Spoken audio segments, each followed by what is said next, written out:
नमस्कार। आज इस वीडियो में हम वैभव लक्ष्मी के व्रत के दौरान लगने वाली पूजन सामग्री एवं विधि के बारे में जानेंगे। तो आइए जानते हैं।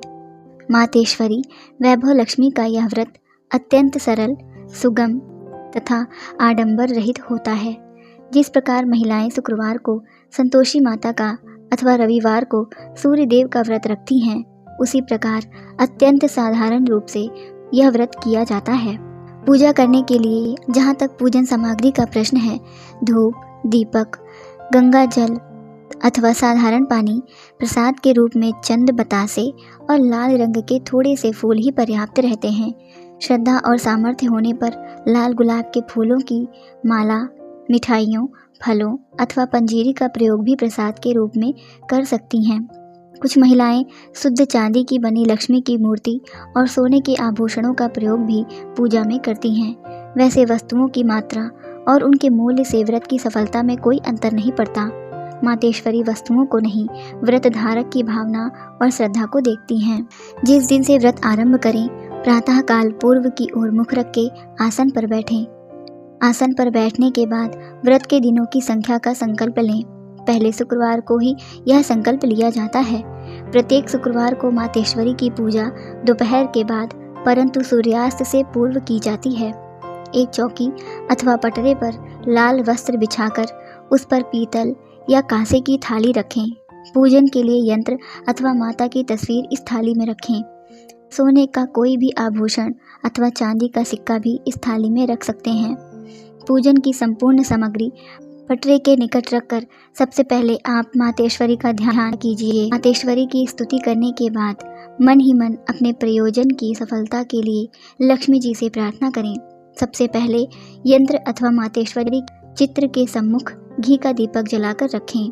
इसके बाद मातेश्वरी को स्नान कराया जाता है और रोली, चंदन तथा पुष्प आदि चढ़ाने के बाद धूप जलाकर उसे मातेश्वरी के चित्र अथवा यंत्र के चारों तरफ घुमाने के बाद दीपक के निकट ही रख दिया जाता है।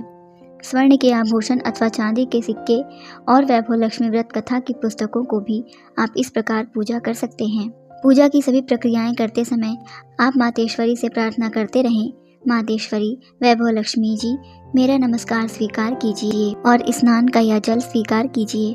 ये पुष्प आपको अर्पित है, आप इसे स्वीकार कीजिए। यह धूप दीप आप स्वीकार कीजिए आदि मातेश्वरी की स्तुति का गायन अधिक अच्छा रहेगा। धूप दीप के पश्चात मातेश्वरी को बतासों, मिठाइयों अथवा पंजीरी का भोग लगाएं। मातेश्वरी का भोग लगाने के पश्चात 1 या 2 कथाएं पढ़ लें। फिर लक्ष्मी जी के चालीसा का गायन करने के बाद आरती का गायन करें। आरती का गायन करते समय आप दीप घुमाकर मातेश्वरी की आरती भी उतारती रहें। पूजा समाप्त हो जाने के बाद और प्रसाद वितरण के पश्चात स्वर्ण के आभूषण अथवा चांदी के सिक्के को तिजोरी में रख देना चाहिए। मातेश्वरी के चित्र अथवा यंत्र को आप अपने पूजा स्थल में रख दें। शेष बचे चावल को किसी गमले में अथवा पेड़ की जड़ में चढ़ा दें। यदि संभव हो तो पूजा के पूरे पटरे को अथवा थाली को किसी सुरक्षित स्थान पर रख दें। इस अवस्था में मातेश्वरी का चित्र अथवा यंत्र, आभूषण या सिक्का और पुस्तकें थाली में ही रहने दें तथा प्रतिदिन सुबह शाम धूप दीप जलाकर मातेश्वरी को नमस्कार करें। इस प्रकार यदि संभव हो तो प्रत्येक शुक्रवार को एक कन्या को भोजन कराना उचित रहेगा। इस व्रत में कन्या को खीर खिलाने और स्वयं खीर खाने का विशिष्ट विधान है और आपको इसका पालन करना ही चाहिए।